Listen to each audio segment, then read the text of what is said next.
একটি যুবক মদিনা থেকে 350 মাইল দূরে তার বাড়ি। কত মাইল? 350 মাইল দূরে এক যুবকের বাড়ি। ওই যুবকও 350 মাইল দূর থেকে রওনা দিয়েছে যে আমি উমরের দরবারে যাব। আল্লাহর প্রিয় সাহাবী হযরত উমর রাদিয়াল্লাহু তাআলা আনহুকে দেখার জন্য যখন যুবক বের হইল, মরুভূমির রাস্তা, অনেক দূরের রাস্তা, যুবক একটা সওয়ারি নিল, একটা উট নিল।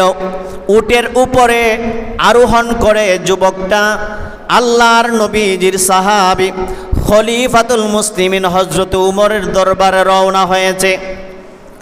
খলিফাতুল মুসলিমিন হযরত উমর রাদিয়াল্লাহু তাআলা আনহুর দরবারে যখন বের হইল, অনেক দূরের রাস্তা, যাইতে যাইতে যাইতে যাইতে বড় ক্লান্ত হয়ে গেল। মরুভূমির রাস্তা, রোদ আর প্রচুর রোদ। সামনে একটু খেজুর বাগান পেল, খেজুর বাগানের নিচে ওই যুবকটা একটু আশ্রয় নিল।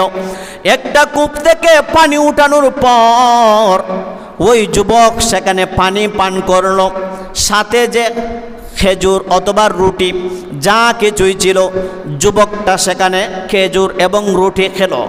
খাওয়ার পর যুবক গোসল করিয়া, ওযু করিয়া সেখানে নামাজ পড়ার পর বিকালবেলা যখন শরীরের মধ্যে একটা ক্লান্তি চলে আসলো, রৌদ্রের মধ্যে হঠাৎ যখন খেজুর গাছের ছায়া পড়ল, ওই যুবকটা তার উটকে একটা খেজুর গাছের মধ্যে বেঁধে রাখলো। সুবহানাল্লাহ বলেন। যুবক ডাক দিয়ে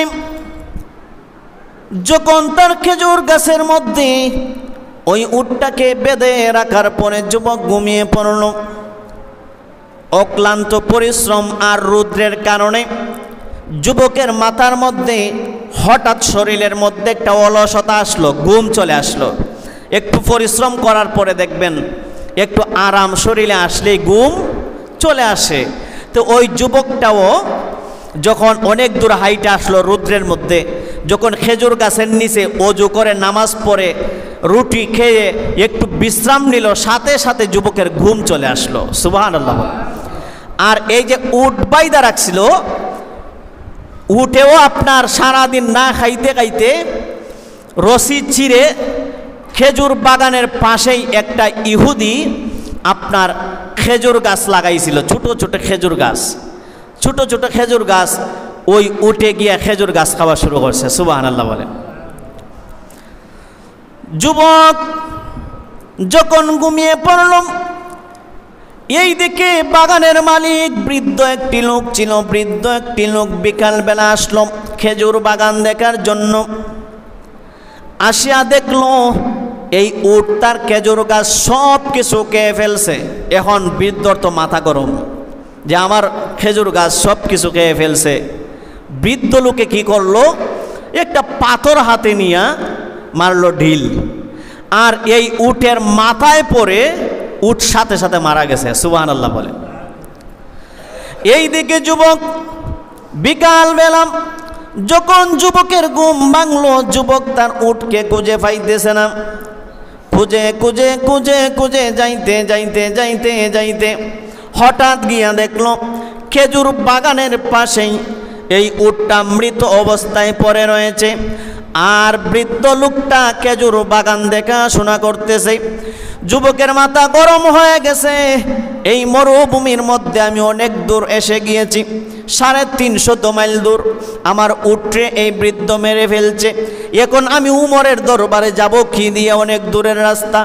বৃদ্ধ লোককে ডাক দিয়া বলে, হে বৃদ্ধ লোক, আমার উটকে কে মেরেছে? কে মেরেছে? তুমি জবাব দাও। বৃদ্ধ ডাক দিয়া কয়, বাবারে, আমার খেজুর গাছ খেয়ে ফেলছে। আমি একটা ঢিল মেরেছিলাম, আর ঢিল মারার কারণে ওই ঢিলটা গিয়ে মাথার মধ্যে পড়িয়া তোমার উট এখানের মধ্যেই মারা গিয়েছে। সুবহানাল্লাহ।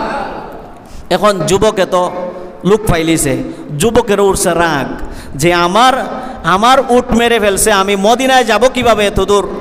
যুবকেও কি করলো, ঢিল নিয়ে মারছে বৃদ্ধ লোকরে। আর বৃদ্ধ লোকেরও মাথায় পরে বৃদ্ধ লোকও মারা গেছে। এখন কি করব? যুবকের মারা গেছে উট, আর বাগানের মালিক বৃদ্ধ লোক মারা গেছে যুবকের আঘাত খাইয়া। এখন যুবক চিন্তা করলো, আমার উট মারা গেছে, এতে কোনো সমস্যা ছিল না, কিন্তু আমি যে একটা লোককে মেরে ফেললাম, আমি যে একটা বৃদ্ধ লোককে মেরে ফেললাম, আমি আল্লাহর কাছে কি জবাব দিব? আমি চাইলেই এখান থেকে যুবকটা চলে যাইতে পারত, মরুভূমির মধ্যে আর খেয়ে খারে খুঁজে চাইলেই যুবকটা তার জান বাঁচানোর জন্য এখান থেকে চলে যাইতে পারত, কেউ তার খুঁজে পাইতো না। কিন্তু যুবক চিন্তা করলো, আমি এই বৃদ্ধ লোককে মেরেছি, আমি আল্লাহর কাছে কি জবাব দিব, আল্লাহ তাআলার কাছে কি জবাব দিব আমি এখান থেকে যদি চলে যাই? যুবক কি করলো? যুবক এখান থেকে না গিয়ে এই যে বৃদ্ধ লোক মারা গেছে, বৃদ্ধ লোকের লাশের সামনে সে দাঁড়ায় রয়েছে।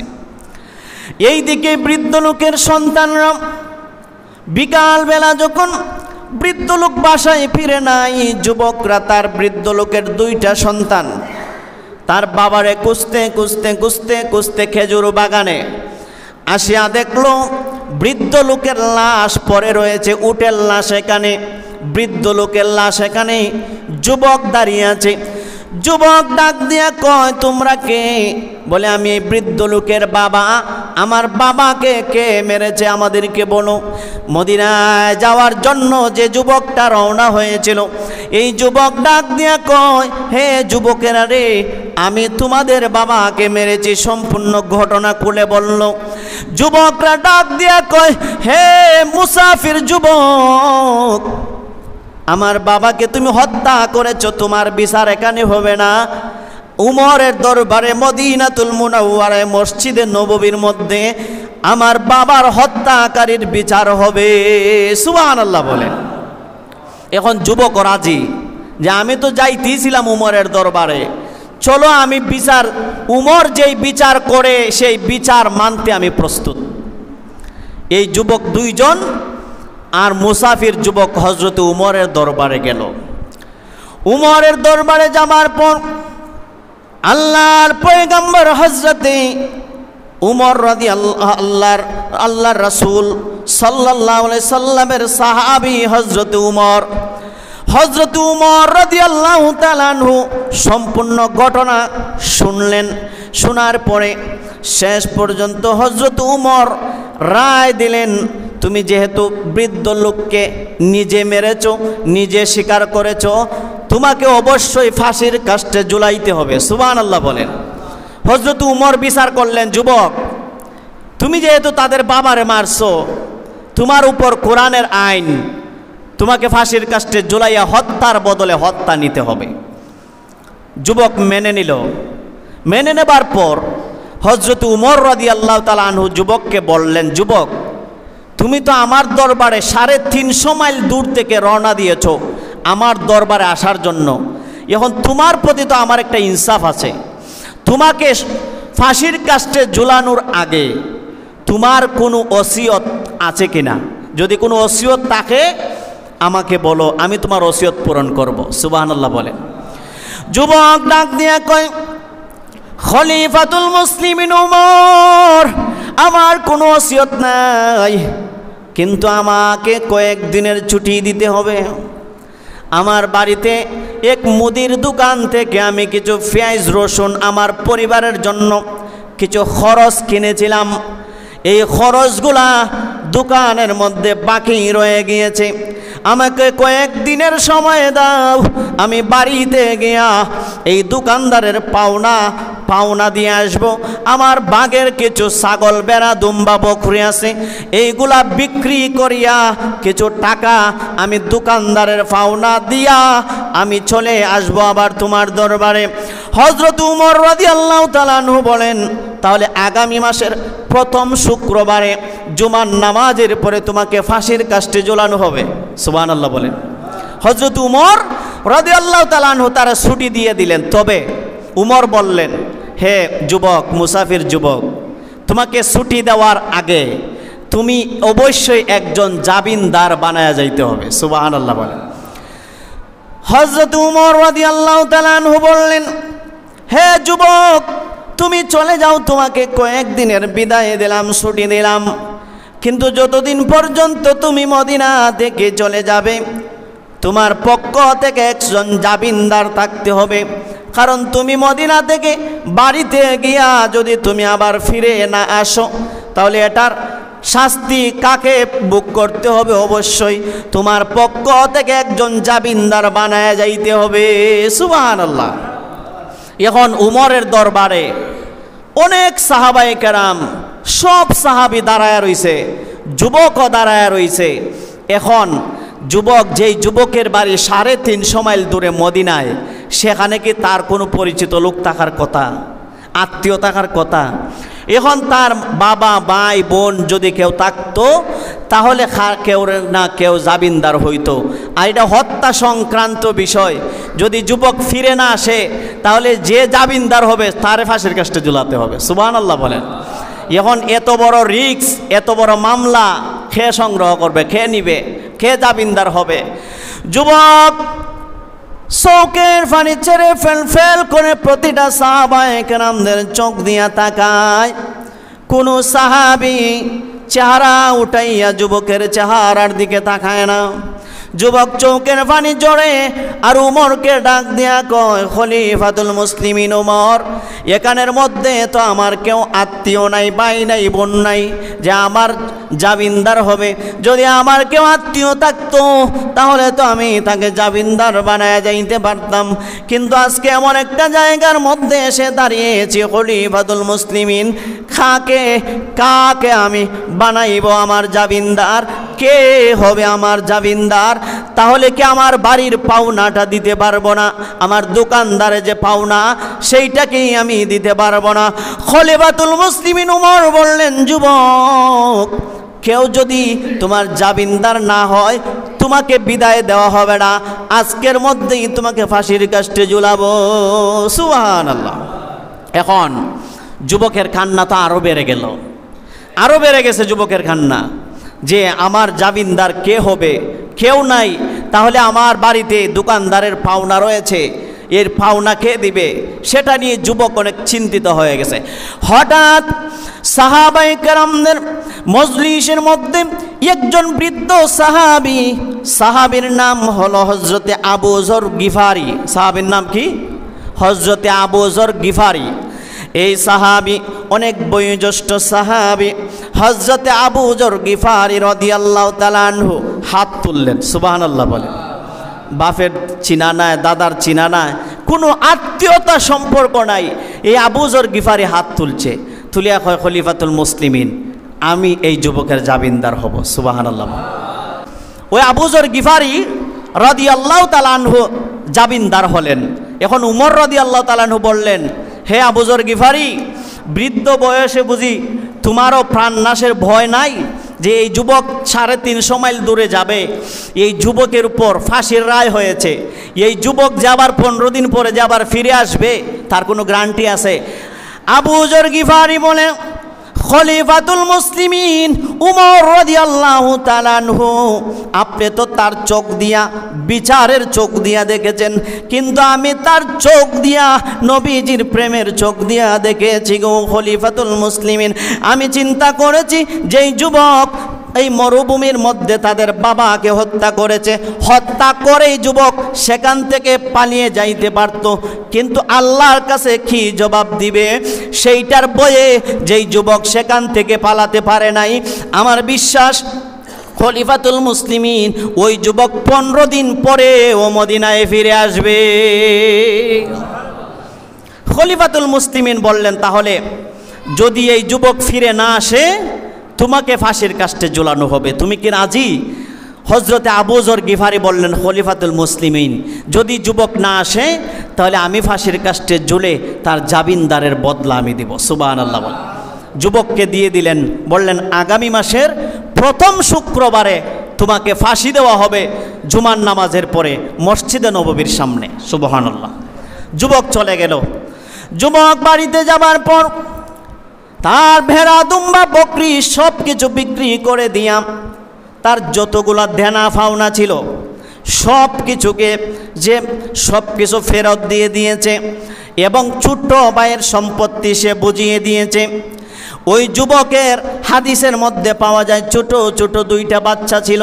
তার বৃদ্ধ মা ডাক দিয়া বলে, এ বাবা, মদিনা থেকে আসলি কয়েকদিন হলো, চতুর্দিকে দৌড়াদৌড়ি করস আর ঋণ দেনা ভাওনা সব কিছু ফুসাইয়া দিতেছিস, কারণ কি? যুবক ডাক দিয়া কয়, মা, কিছুদিন পরে আমি আবার খলিফাতুল মুসলিমিন উমরের দরবারে যেতে হবে।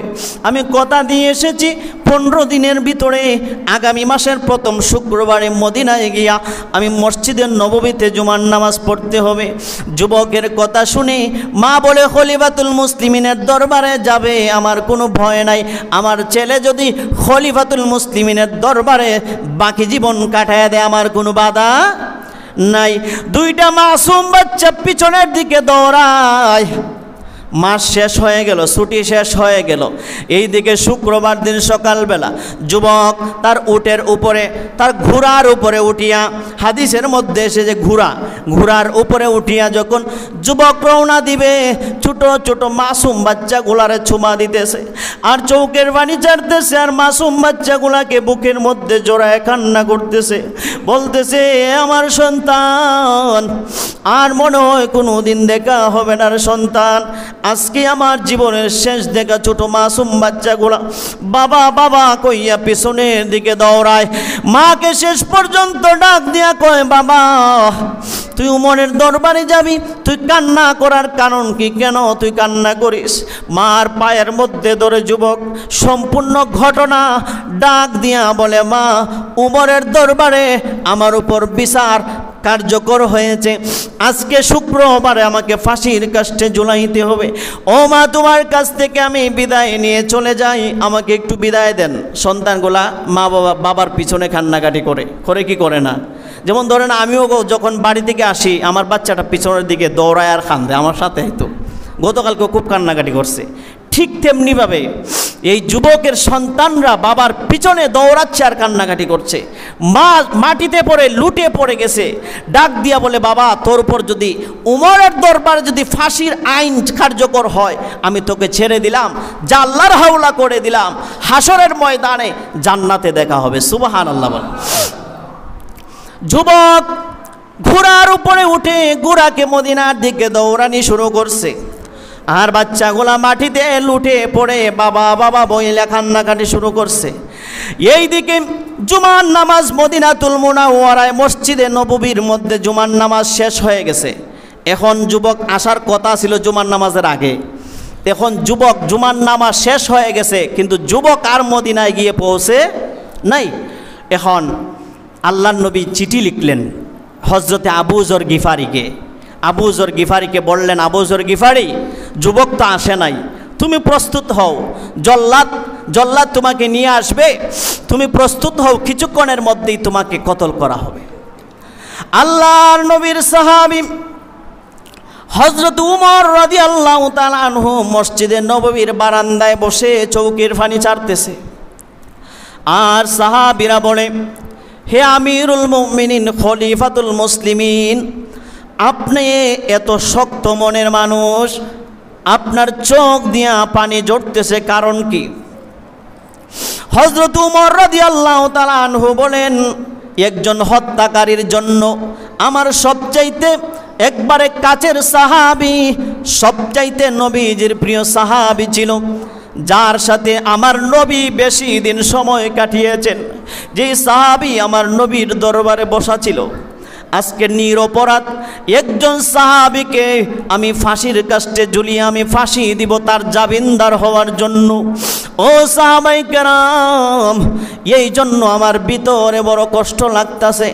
আমার যে সাহাবী হযরতে আবু যর গিফারি, তার কোনো দোষ নাই, সে নিষ্পাপ, কিন্তু একজন হত্যাকারীর জামিনদার হওয়ার কারণে তাকে অবশ্যই ফাঁসির কাস্টে ঝুলাতে হবে। এই জন্য আমি কান্না করি রে সাহাবায়ে কেরাম, আল্লাহর কাছে ওই সাহাবী আবু যর গিফারি একজন জান্নাতি সাহাবী, কিন্তু আমি তারে ফাঁসির কাস্টে ঝুলানির কারণে ওই ব্যক্তি দুনিয়াতে ফাঁসি হয়ে দুনিয়া থেকে বিদায় নিবে। একজন সাহাবী হঠাৎ দৌড়ে আসে হযরতে আমিরুল মুমিনিন হযরত উমরকে বলে, হে আমিরুল মুমিনিন উমর, তারে ফাঁসির কাস্টে ঝুলাইবেন না। একজন সাহাবী দূর থেকে দেখা যাচ্ছে ধুলাবালি উঠতেছে, সুবহানাল্লাহ বলেন। মরুভূমির রাস্তা, এই যুবকে এত স্পিডে তার ঘোড়ারে দৌড়াচ্ছে, আর চতুর্দিকে বাতাসে ধুলাবালি চতুর্দিকে উড়াইতে শুরু করছে। চতুর্দিকে যে ধুলাবালি উঠতেছে এটাই শুধু দেখা যায়। যুবক এসে বললেন, হে আমিরুল মুমিনিন, আপনি আবু যর গিফারিকে ফাঁসির কাস্টে ঝুলাবেন না, কিছু একটু সময় দেন, দেখা যাচ্ছে একটা যুবক আসতেছে। হযরত উমর বললেন, তাহলে একটু অপেক্ষা করা যায়। কিছুক্ষণের মধ্যে যুবকটা আসলো, তার চেহারা দিয়ে গাম বেয়ে বেয়ে ঝরছে, চোখ দিয়া পানি ঝরছে। হজরতে খলিফাতুল মুসলিমিন হজরত উমরের কদম মুবারকে ধরে বলল, হে খলিফাতুল মুসলিমিন উমর, আমার বড় লেট হয়ে গেছে, ছোট ছোট দুইটা বাচ্চা, বৃদ্ধ মাকে বুঝায় আসতে অনেক কষ্ট হয়ে গেছে, আমার অনেক লেট হয়ে গেছে, আমি এই জন্য ক্ষমা প্রার্থী, আমি এখন প্রস্তুত, আমাকে ফাঁসির কাস্টে ঝুলান। এই ভয় তাকওয়া দেখে যে বৃদ্ধ লোকটা মারা গেল, তার কয়টা সন্তান আছিল? 2টা সন্তান আছিল।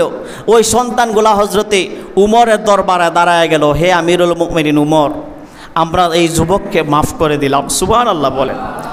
এই যুবককে মাফ করে দিলাম। যুবকের চোখ দিয়া পানি ঝরেছে, ডাক দিয়া বলে, যেই যুবক তার হত্যার কথা স্বীকার করেছে, 300 মাইল দূর থেকে আবার ফিরে এসেছে, তাকে অবশ্যই জানে তার ফাঁসির কাস্টে ঝুলানো হবে। সেইগুলা জানার পরেও সেই ব্যক্তি ফিরে আসতে পারে, সে জেনে বুঝে আমার বাবাকে হত্যা করে নাই, আমরা মাফ করে দিলাম। হযরত উমর দাঁড়ায় সাহাবায়ে কেরামদেরকে বললেন, সাহাবীরা, যদি জান্নাতি মানুষ দেখতে চাও, আমার এই যুবককে দেখো, তার ভিতরে ভয়, তার ভিতরে তো ভয় আল্লাহর, এই জান্নাতি মানুষকে তোমরা দেখো, সে দুনিয়াতে জান্নাতি হয়ে গেছে। সুবহানাল্লাহ। সম্মানিত হাজিরিন, এটাই হলো আল্লাহ তাআলার ভয়। যেই যুবক জেনে বুঝে হত্যা করেও, স্বীকার করেও ফাঁসির কাস্টে ঝুলাবে, সেটা বুঝে শুনে 300 মাইল দূর থেকে আবার ফিরে এসেছে। এই জন্য এদের জন্যই তো 2টা জান্নাতের মালিক বানিয়েছেন। আর আমরা দাঁড়ায় বলি হাসা কথা, বইয়া বলি মিথ্যা কথা। আর এই জন্য আল্লাহ পাক বলছেন, লানাতুল্লাহি আলাল কাযিবিন। 2টা বন্ধু যখন ভালো চলে, 2 বন্ধুর মধ্যে ঝগড়া লাগায় দিতে আমরা বড় পছন্দ করি। 2 বন্ধু ব্যবসা বাণিজ্য খুব ভালো চলছে, আমরা এখানের মধ্যে তৃতীয় ব্যক্তি হয়ে আঙ্গুল ঢুকাইয়া দেই। তৃতীয় ব্যক্তি হয়ে আঙ্গুল ঢুকাইয়া 2 বন্ধুর ব্যবসার মধ্যে লাগাই ঝামেলা। 2 বন্ধু, 2 ভাই ভালো চলছে, 2 ভাইয়ের ভালো দেখতে আমরা পছন্দ করি না, আঙ্গুল ঢুকাইয়া দেই, দিয়া 2 ভাইয়ের মধ্যে ঝগড়া লাগাইয়া দেই। মিথ্যা কথা বলে একটা ফ্যামিলিকে আমরা ধ্বংস করি, মিথ্যা হাসা মিশা বলে আমরা অনেক ফ্যামিলিকে আমরা ধ্বংস করে দেই। এটা হলো আল্লাহ তাআলার ভয় যারা করে না, তাদের অন্তরে এমন কাজ করে। প্রিয় হাজিরিন, এই জন্য সাহাবায়ে কেরাম সত্য কথা বলতে পছন্দ করতেন। যুবক যেমনি হত্যা করে সে নিজে স্বীকার করেছে, তাদের জন্য আল্লাহ পাক 2টা জান্নাতান, 2টা জান্নাতের মালিক তাদের জন্য আল্লাহ পাক তৈরি করেছেন। এই জন্য আমরা 5 ওয়াক্ত নামাজটা কায়েম করুন। 5টা ওয়াক্ত নামাজ যদি আজকে থেকে কায়েম করে দেন, আপনার পরিবারে, আপনার ফ্যামিলিতে, আপনার সংসারে শান্তি তো আসবেই। আপনার পরিবারে যেই ঘরে ফজরের নামাজের পরে সেজদা হয়, যেই ঘরে ফজরের নামাজের পরে সুবহান রাব্বিয়াল আলার আওয়াজ আসে, যেই ঘরে ফজরের নামাজের পরে সুবহান রাব্বিয়াল আজিমের আওয়াজ আসে, যেই ঘরে ছোট্ট ছোট্ট আওয়াজ আল্লাহ পাক শুনেন, ওই বান্দাগুলার ছোট্ট ছোট্ট মুখের আওয়াজ শুনেন, এই ঘরে আল্লাহ তাআলার রহমত বর্ষিত হয়। ঠিক না বেঠিক? এই জন্য 5 ওয়াক্ত নামাজ ঘরের কামে করেন। আপনি নামাজ পড়েন, আপনার সন্তানকে নামাজি বানান। আপনি সত্য বলেন, আপনার সন্তানকে সত্যবাদী বানান। এক ব্যক্তি টাকা দান নিছে, আরেকজনে গিয়া তোর বাপ গরনি, সন্তানে গিয়া সন্তানরে কয়া দেয়, গিয়া আব্বু গর নাই, গিয়া আব্বাই কয়া দিছে আব্বা গর নাই। এই যে এখন আপনি আপনার সন্তানরে দেওয়াই একটা মিথ্যা কথা শিখাইলেন, সন্তানের সামনে সিগারেট টানে বইয়া বইয়া, তো এখন হেতে সন্তান বড় হইলে বাপের সামনে সিগারেট টানতো না? খাইব কিনা? সিগারেট খান, এটা আপনার ব্যক্তিগত পেশা, সন্তানের গোপনে খান। মিথ্যা কথা দিয়ে সন্তানকে কখন মিথ্যা কথা শিখাইতে যাবেন না। এই জন্য আপনার সন্তানকে যদি আপনি মিথ্যা কথা শিখান, সিগারেট খানি আপনি আপনার সন্তানরে বইলা দেন যে এক প্যাকেট সিগারেট আনিস আমার কি, তাহলে সন্তান আস্তে আস্তে শিখবো কি শিখবো না? এই জন্য বাবারা আমার, সন্তানগুলাকে অন্ততপক্ষে কোরআন শিক্ষা দেওয়ার, পরিবারগুলারে ইসলাম শিক্ষায়িত করুন। আল্লাহ পাক যেন আমাদেরকে সঠিক ইসলাম বুঝে চলার তৌফিক দান করে, জোরে বলেন আমিন।